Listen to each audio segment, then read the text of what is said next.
reaction. Joining me now, Democratic Congressman from Tennessee, Steve Cohen.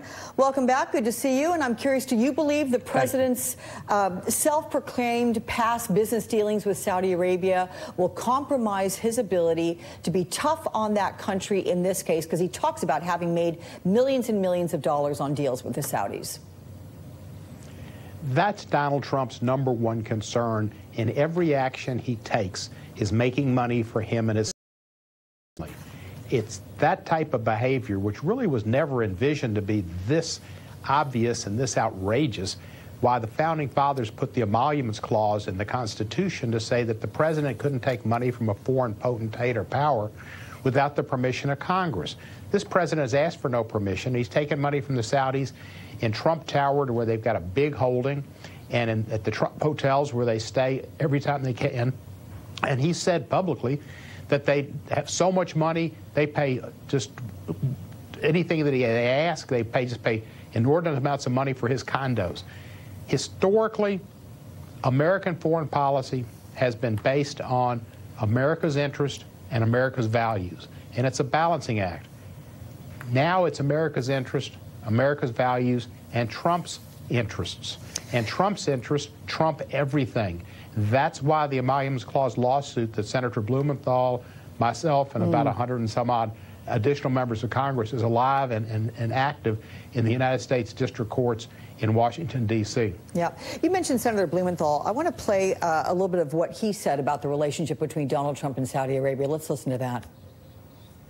The United States should really be reevaluating its entire relationship with the Saudi kingdom. The $110 billion that's sold there cannot determine that we violate our basic values. Payments for rentals in Trump Towers, payments for condos that the Saudis have bought belonging to the Trump organization, other kinds of financial dealings and interests. Look, you mentioned the Emoluments Clause. We have certain lawsuits that are up and running on the basis of that. But how much do we really know about the financial dealings? And does Congress have actual power to mitigate any potential conflict of interest? We talk about it, but as we're saying, nothing seems to ever get done about it.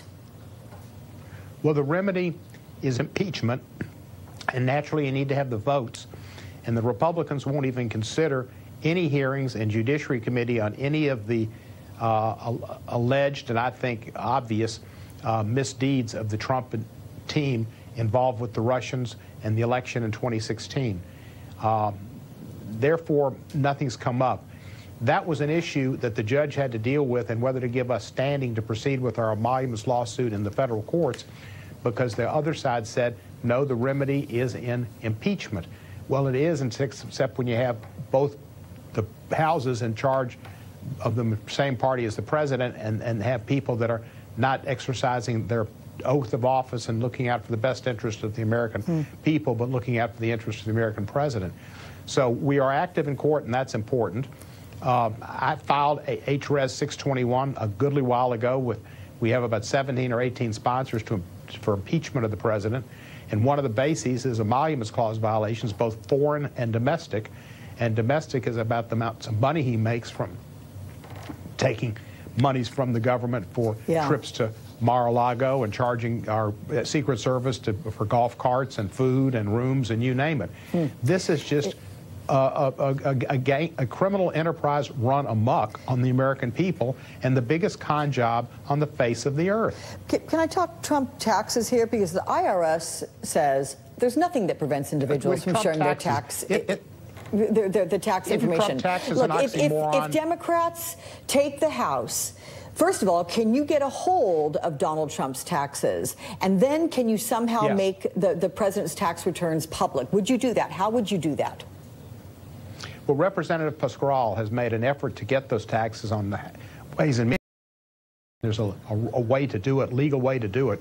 But the Republicans won't vote for it. He's brought it to the floor. The Republicans won't allow it to be voted on the floor or in committee. But if we have a majority, we will have his taxes and ways through that process. And Billy Pascrell's been a star, and we'll see his taxes. But do you have a sense of what you would find in the tax returns? I mean, could it be less than you're imagining? I think it's going to be shocking. It's going to be a big goose egg that he used every avenue to avoid paying taxes and pays nothing. And it might, whether it exposes his involvement with the Saudis or the Russians is another question. I don't know that it'll necessarily expose those, but it'll show that he paid no taxes, he gave basically no charitable contributions, and he is an ogre, and he is not somebody who pays his fair share. And when you get a hold of taxes, if you're able to do so, personal taxes, is that enough to satisfy the Democrats, or then do you think you're going to go after corporate taxes? Well, I think they're all relevant, but I think New York State will look at them, and Robert Mueller, as his comptroller, working with him, and he's testifying, and I think that's going to be looking at his corporate taxes. You know, New York State's looking at his false charitable contributions, how he used the charitable contributions to buy his portrait of himself, paintings of himself, and to buy off, make political contributions to some officials in Florida and other places. This is just a criminal enterprise run amok, and there's going to be so much that will come out. Why Donald Trump is campaigning so hard is because he knows that if Congress goes to the Democrats, the truth will come out, and he can't bear the truth. The truth will expose him, even to his people, for being a false prophet, a liar, and a tax cheat. That's on his good days.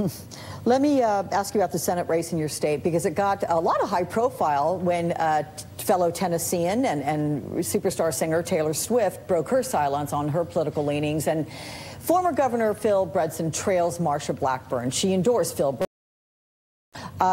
This New York Times latest poll has it, I think, 14%. Yeah, we're showing the numbers here. But it did appear more competitive earlier. So what's your interpretation of what's happening?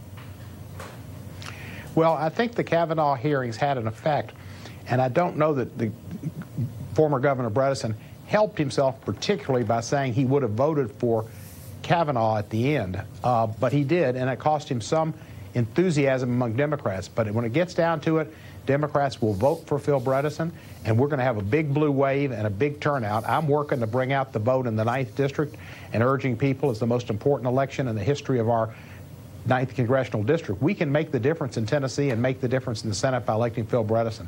I've served 4 years while he was governor as a state senator. I've served with Marsha Blackburn for 4 years as a state senator and 12 years as a congressman.